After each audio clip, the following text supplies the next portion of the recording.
आज हाम्रो हेमन्त काव्य गोष्ठी रहेको छ। यस कार्यक्रमलाई अगाडि बढाउँदैछु म। सभा अध्यक्षको आसन ग्रहण गरिदिनु हुनका लागि यस अभिनव साहित्य समाजका अध्यक्ष गोविन्द घिमिरेज्यूलाई हार्दिक अनुरोध गर्दछु।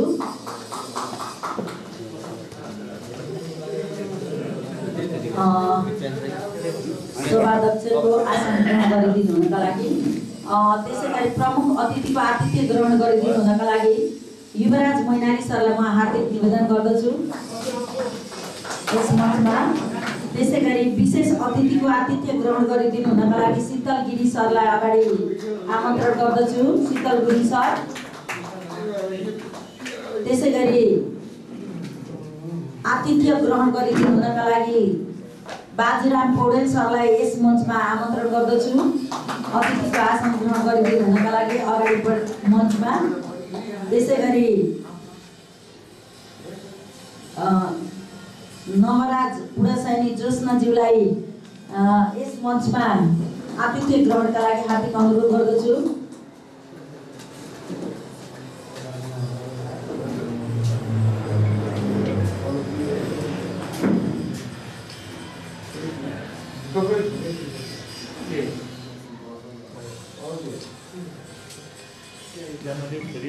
सुशेली मञ्चका अध्यक्ष दुर्गा अधिकारी भमरकोटे सरलाई पनि अगाडि आएर आतिथ्य ग्रहण गरिदिनु हुनका लागि हार्दिक अनुरोध गर्दछु।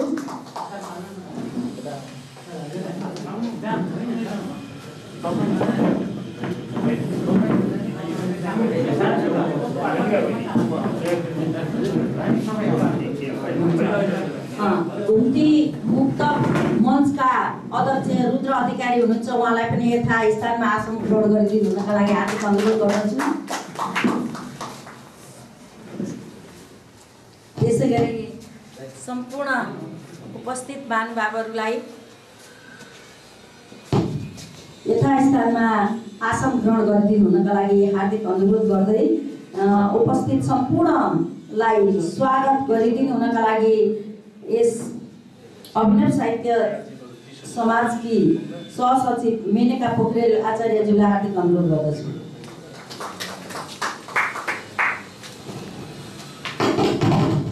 नमस्कार।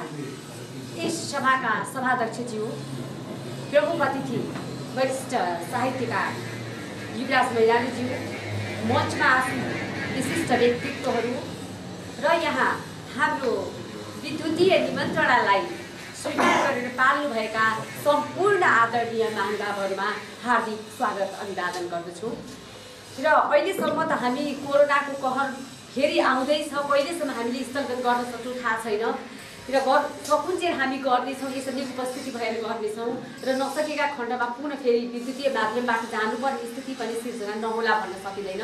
त्यसका लागि पनि हामी तयार रहन्छौँ र यहाँहरूलाई पुनः एकपटक हार्दिक स्वागत अभिवादन गर्ने बिदा चाहन्छु। स्वागतम स्वागतम सुस्वागतम।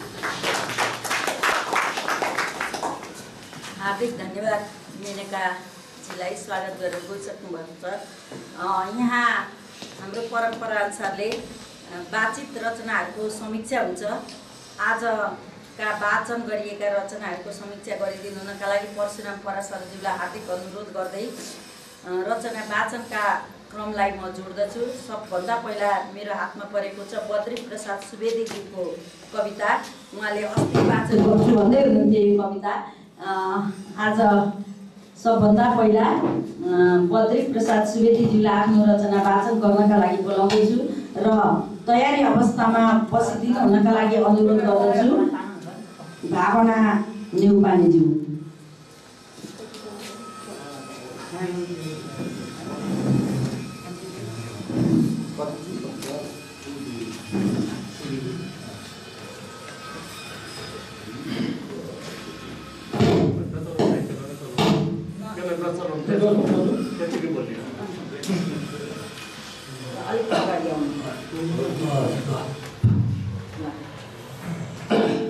मेरो कविताको शीर्षक छ धरा। यो मेरो कविताको शीर्षक छ म कलियुग हो। छन्द कवि सल्करा छन्द। आए आए म आए भर सबै चार बढै हराए जाइदै आए छिटै लौ सुन सुन जन हो एक छत्तै गराए राखे काठौ टुपी खै कुटु कुटु कलीले काट्न लाए कटाए लाए काठौ जनै थियो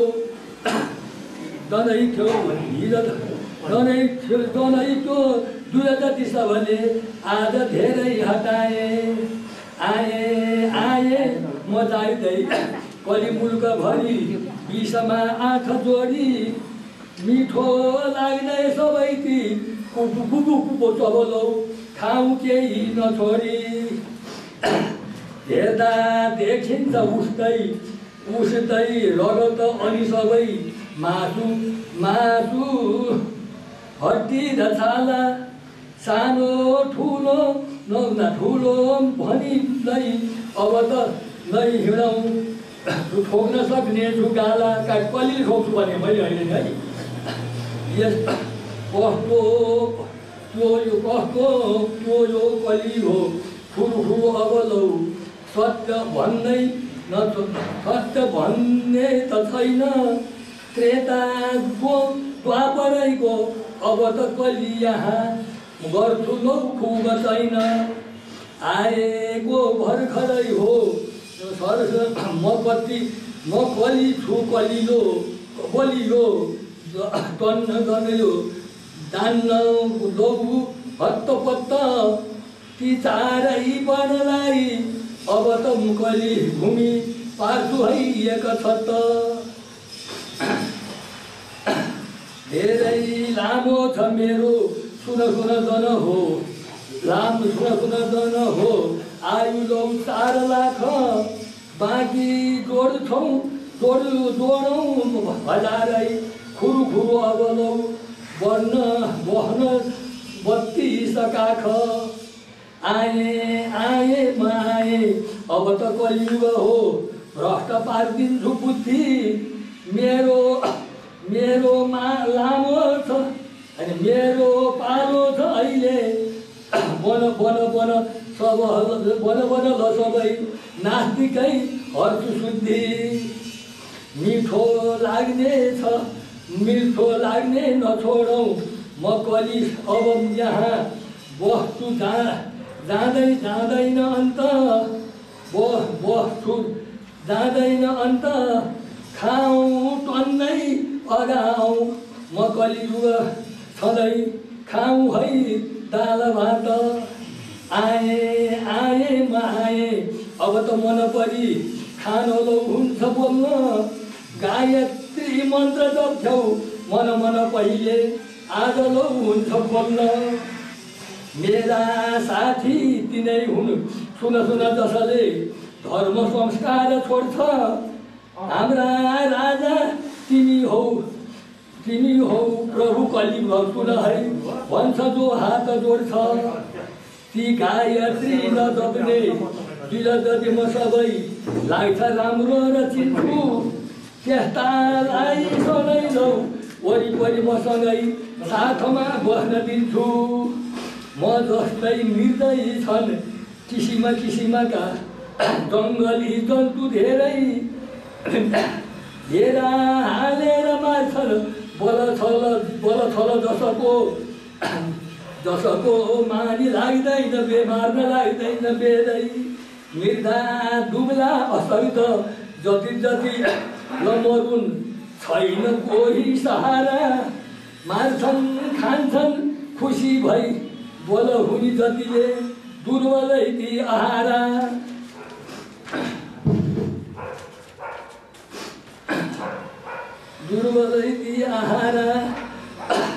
राम्रो देख्नै नसक्ने भन कलियुग हो सिंह जस्तै म भन्छु राजा मान्देऊ मलाई छल कपट गरी खाऊ यस्तै म भन्छु राम्रो गर्नै नजानौ म त कलियुग हो गर्न राम्रो म दिन्न जाली झेली र गुन्डा वरिपरिसँगमा पर्सस राखेर हिँड्न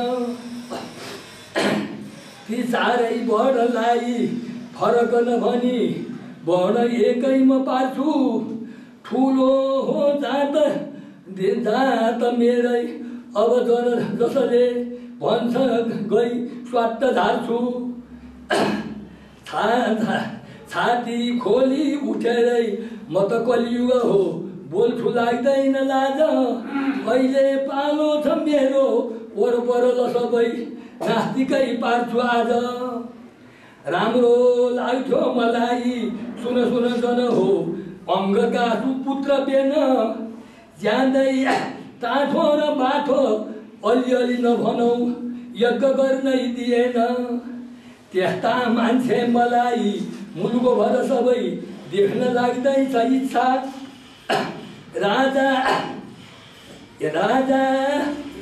राजा ती बेन जस्तै लपन अब सबै दिन्छु यस्तै म शिक्षा मेरो पालो छ अहिले मुलुको भर कतै धर्म मान्दैन मान जाली जेली र गुन्डा बन खुरु अहिले गर्न राम्रो नजान ठुलो कानुन ठान्थ्यौ अघि सबैले अब सबै आज ठान्दैन ठान कानुनी राज्य भन्दा पनि अब त बोल नै छन् ठुलो भन्ने जान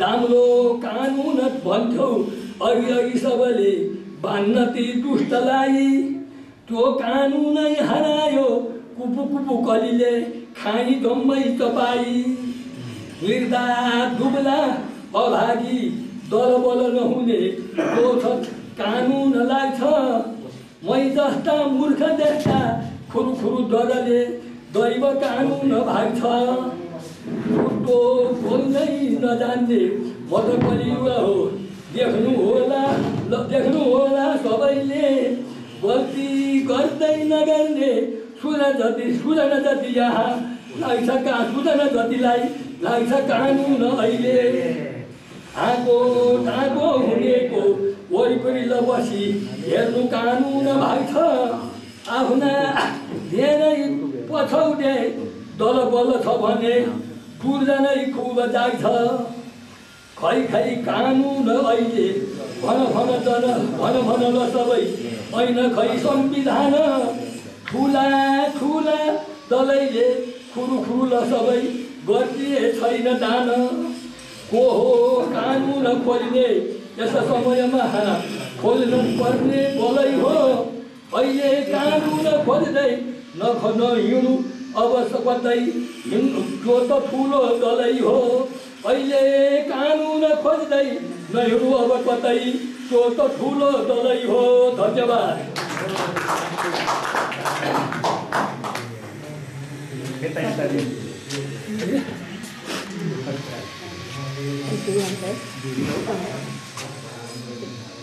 हार्दिक धन्यवाद बद्री प्रसाद सुवेदीज्यूलाई अलिकति कविता राम्रो छ अलिक छोटो लेख्नुपर्ने भयो बुवालाई मैले चाहिँ त्यो सल्लाह दिएँ अलिक घटाएर लेख्नुपर्ने भयो यसो भन्दै रुको कार्कीज्यूलाई आसन ग्रहण गरिदिनु हुनका लागि हार्दिक अनुरोध गर्दछु भावना न्यौपानेलाई आफ्नो रचना वाचनका लागि अनुरोध गर्दै गोविन्द सङ्गतलाई तयारी अवस्थामा बसिदिनु हुनका लागि अनुरोध गर्दछु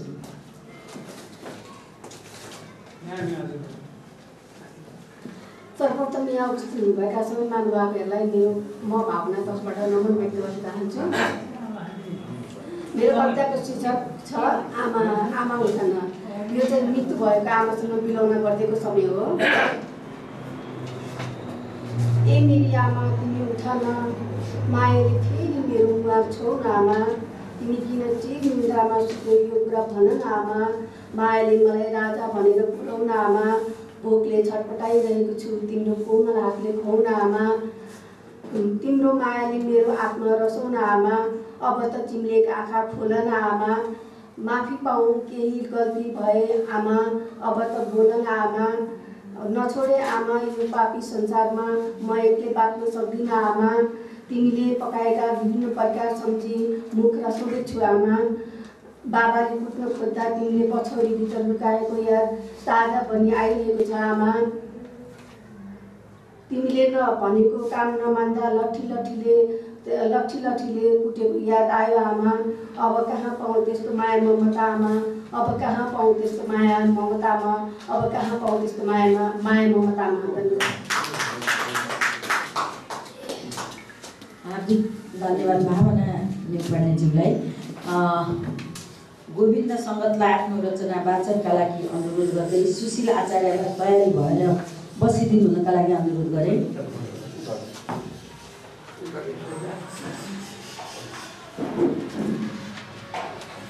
ओम श्री सरस्वती नमः। यहाँहरू सबलाई मेरो हार्दिक प्रणाम।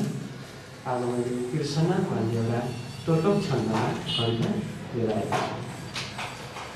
बनकी एचरी सुनलौ कसरी मनको घुम्यो मैना जसरी।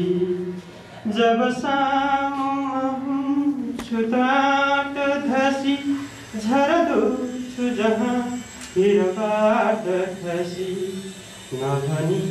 नभनी त पीडा मनमा उमली छलकी बिच छेउना। मुटु पोल्छ नलौ भत गरी अब त्यो मनमा म छिरौँ कसरी। बनकी एचरी सुनलौ त्यसरी एकत्रित गरी बहजो नछरी।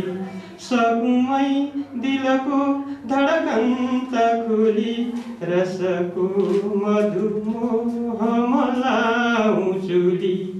गरास मिठो धर प्यास मिठो झरना बुँदको रस खास मिठो। मुस्कान मिठो जब खुल्छ खुसी अनजान गरी तब लाग्छ छुकी। मन हो अब पागल लौ भल माझ बिना म त नाउतरौँ। उसको रूपको एक मूर्ति कुदी म सदा उसकै उभिसामु कि। उसको रूपको एक मूर्ति कुदी म सदा उसकै उभिसामु कि।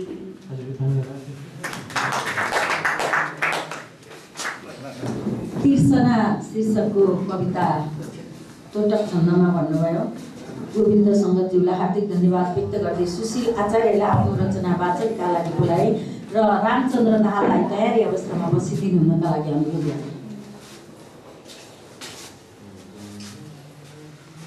हजुर सबैजनालाई नमस्कार। म सुशील आचार्य। पछि आइरहेको राष्ट्रिय एकता दिवसको अवसरमा एउटा समाज र सामाजिक विकास सम्बन्धी एउटा एकता झल्किने खाले कविता लिएर आइरहेको छु। मेरो लोकलयमा लेखेको कविता यस प्रकारको छ। सामाजिक विषयमा यस्तो पढ्न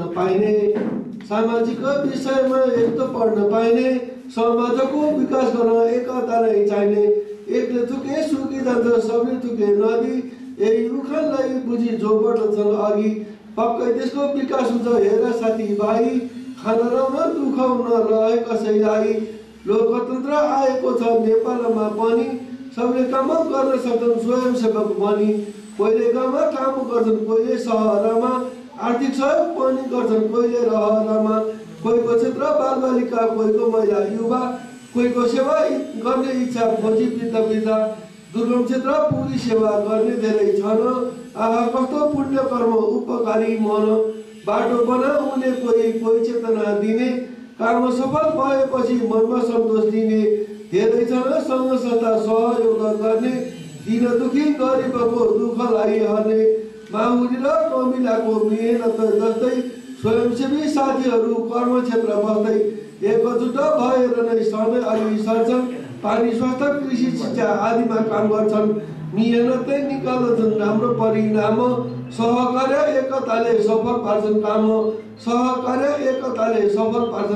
धन्यवाद। सहकार्य एकताले सफल पार्छन् काम। मिठो कविता वाचन गर्नुभयो सुशील आचार्यज्यूलाई हार्दिक धन्यवाद भन्दै रामचन्द्र दाहालज्यूलाई आफ्नो रचना वाचनका लागि बोलाएँ मैले र तयारी अवस्थामा बसिदिनु हुनका लागि अनुरोध गरेँ पवन सङ्ग्रोलालाई।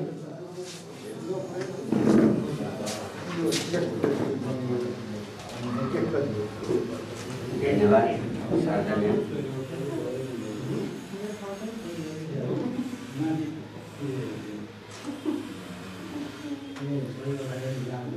उपस्थित सम्पूर्ण कर्मीज्यूहरूमा नमन। भरिया र भारी कविताको शीर्षकै भरिया र भारी। भरियाहरू भारी हुन्छन्, भरियाहरू भारी हुन्छन् र राज्यले भरिया बोक्न सक्दैन।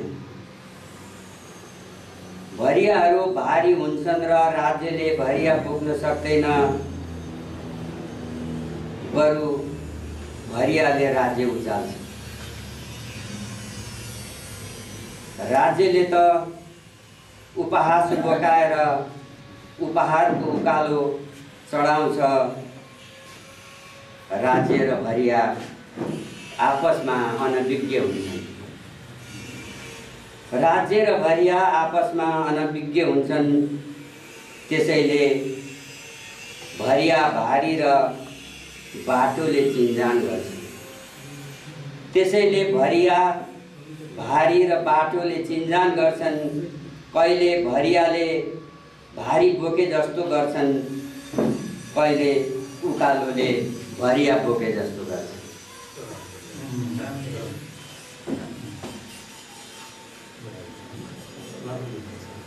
भरिया निरन्तरताको पर्याय हो। भरिया निरन्तरताको पर्याय बनेर उद्देश्यको उकालो चढिरहँदा मुन्टो निकालेर दुलोबाट राज्य रमाइलो हेरिरहन्छ। श्रमिकका पाइतालाहरू आफ्नै माटोमा टेक्न चाहन्छन्। श्रमिकका पाइतालाहरू आफ्नै माटो टेक्न चाहन्छन्। लामबद्ध बाटोका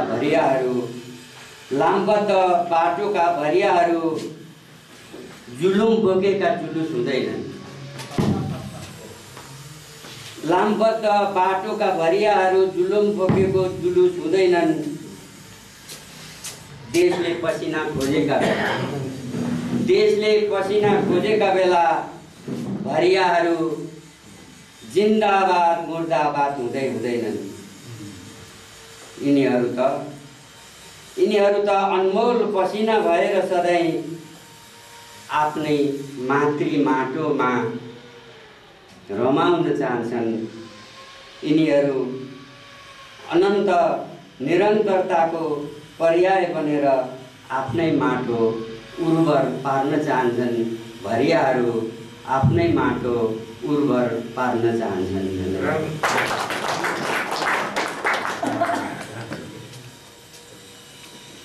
एकदम राम्रो भन्नुभयो। अगाडिबाट मिठो कविता सुन्नु लाग्ने कविता वाचन गर्नुभयो रामचन्द्र दाजुले। हार्दिक धन्यवाद व्यक्त गर्दै पवन सङ्ग्रोलालाई आफ्नो रचना वाचनका लागि बोलाउँदछु र तयारी अवस्थामा बसिदिनु हुनका लागि सम्पत काफ्लेज्यूलाई अनुरोध गर्दछु।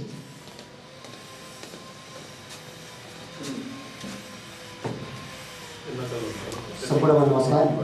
मेरो कविताको शीर्षक छ मेरो कविता। सन्तप्त अनुहार भुमरीको छाल ओढेर निधाएकाहरूमा, सन्तप्त अनुहार भुमरीको छाल ओढेर निधाएकाहरूमा दिउँसी सपना पुण्यहरूका लागि, सुविचार र कोमलताले भोका नाङ्गाहरूका लागि एक मुठी अन्न अनि एक सय न्यानो कपडा भइदिए कति राम्रो हुने थियो। मन धन फडानीमा व्यस्त आतङ्कग्रस्तहरूका लागि निर्भयता बन्न सके कविता कति सार्थक हुने थियो मेरो कविता। षड्यन्त्रमुखी जाल जिन्दगीमा धोका खेप्नेहरूका लागि, व्यर्थताले निराश अनि निर्विकल्प बन्नेहरूका लागि हाँसोको एक खेतको अनि आँसुको एक खितको अनि आशाको एउटा झिल्को बनिदिन्थ्यो भने आहा मन कति हलुङ हुने थियो, शान्त हुने थियो, पुल्ठाहरू तबिने थिए, थिच्ने थिए मेरो कविता। आशाका किरणहरूमा जाड बुन्नेहरूका लागि कहिले कसैको चाउलो तार्न सक्दैन, पीडाले छटपटाइरहेकाहरूका लागि पीडा हर्न पनि सक्दैन, कति लाचार छ, कति विवश छ मेरो कविता। रहरलाई कुल्चिएर बाध्यताले झिनो आशा पुर्नेहरूका लागि, रहरलाई कुल्चिएर बाध्यताले झिनो आशा पुर्नेहरूका लागि सपनाका खातहरू झोलामा भेरी खाडीको ढोका खोल्नेहरूका लागि भयो महाशक्ति महासागर मेरो कविता मेरो जीवन जस्तै दुरुस्तै मेरो कविता मेरो जीवन जस्तै दुरुस्तै। धन्यवाद। मिठो कविता वाचन गर्नुभयो पवन सम्रोला भाइले, हार्दिक धन्यवाद। हामी माझ खोलाघाटे साइलाजी आइसक्नु भएको छ, उहाँलाई आसन ग्रहणका लागि म हार्दिक अनुरोध गर्दछु र आफ्नो रचना वाचन गरिदिनु हुनका लागि सम्पत काफ्लेज्यूलाई अनुरोध गर्दै वसन्त रिजाल सरलाई तयारी अवस्थामा बसिदिनु हुनका लागि अनुरोध गर्दछु।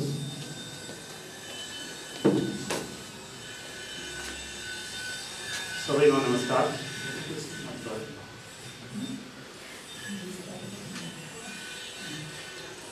मैले अरू बेला भन्दा आज थलक अलिक पृथक लिएर आएको छु, एउटा मुक्तक अनि एउटा गजल। मुक्तक।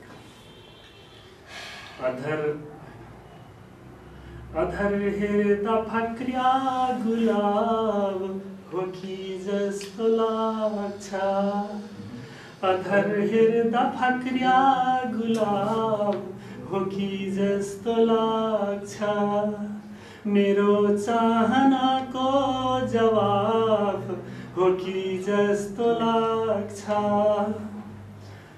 गजलुती आँखा छिनछिन मन मुटु खाने, मसँग नै तिम्रो लगाव हो कि जस्तो लाग्छ, मसँग नै तिम्रो लगाव हो कि जस्तो लाग्छ।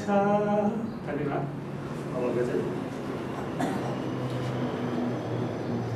परेको छ पानी बिहानै बिहानै, परेको छ पानी बिहानै बिहानै, रुवायो निशानी बिहानै बिहानै, रुवायो निशानी बिहानै बिहानै, तिमी स्वप्नमा दालठ हुन्छु, तिमी स्वप्नमा दालठ हुन्छु, छ साथी सिरानी बिहानै बिहानै, रुवायो निशानी बिहानै बिहानै, तिमी हुन्छ भन्यो म राख्नेछु दिलमा, तिमी हुन्छ भन्यो म राख्नेछु दिलमा, बनाएर रानी बिहानै बिहानै, रुवायो निशानी बिहानै बिहानै, सगालेर गोरस सगालेर गोरस मही पर्न खातिर, सगालेर गोरस मही पर्न खातिर, छठेकी मदानी बिहानै बिहानै, परेको छ पानी बिहानै बिहानै। अन्तिम से कहानी न भई जो जवानी सकिन्ना, कहानी न भई जो जवानी सकिन्ना, सुनाए कहानी बिहानै बिहान परेको छ पानी बिहानै बिहान रुवायो निसानी बिहानै बिहान बिहानै बिहान।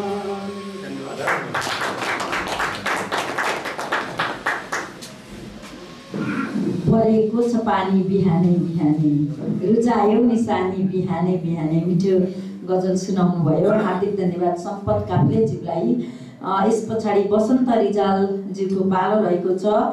त्यस पछाडि मेनका पोखरेल आचार्यलाई तयारी बसिदिनु न अनुरोध गरे।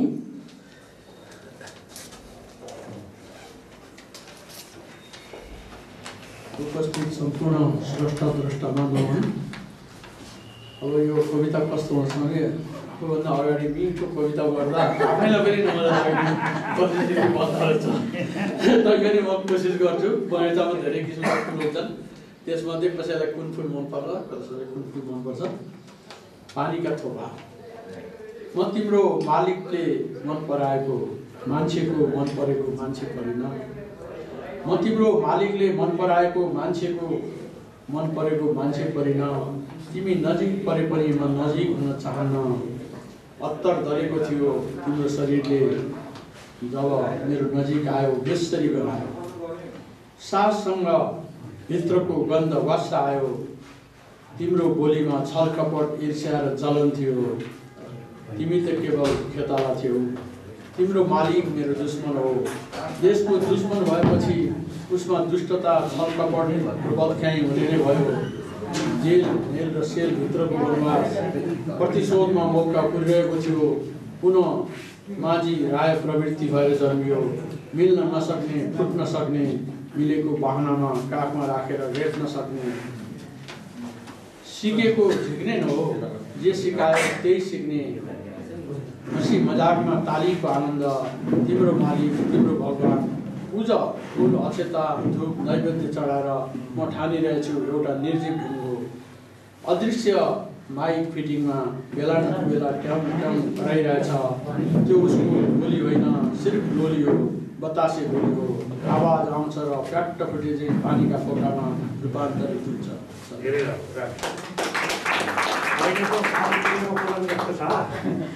वसन्त रिजालज्यूको मिठो कविताका लागि हार्दिक धन्यवाद व्यक्त गर्दै मेनका पोखरेल आचार्यलाई आफ्नो रचना वाचनका लागि बोलाउँछु र नवराज ज्योत्स्नाज्यूलाई तयारी अवस्थामा बसिदिनु न अनुरोध गर्दछु। नमस्कार। मेरो कविताको शीर्षक हो जान्छौ किन। मस्त छौ तिमी देश छाड्नमा, व्यग्र छौ तिमी देश व्यग्र छौ चिनारी उजाड्नमा। चाहना अहो रात्र यो रह्यो, त्यो प्रवासको बासरो जियो। भेटिने छ के नै खुसी त्यहाँ, मेटिने छ अस्तित्व चोटमा। दास रूपमा काम गर्नु छ, यातना सही मर्नु पर्दछ। देशका युवा बेचियौ किन, लालसासँगै बग्दछौ भन। आज सक्त छौ भोलि जीर्ण भई, फर्कने थलो राष्ट्र हो यही। त्यो शरीर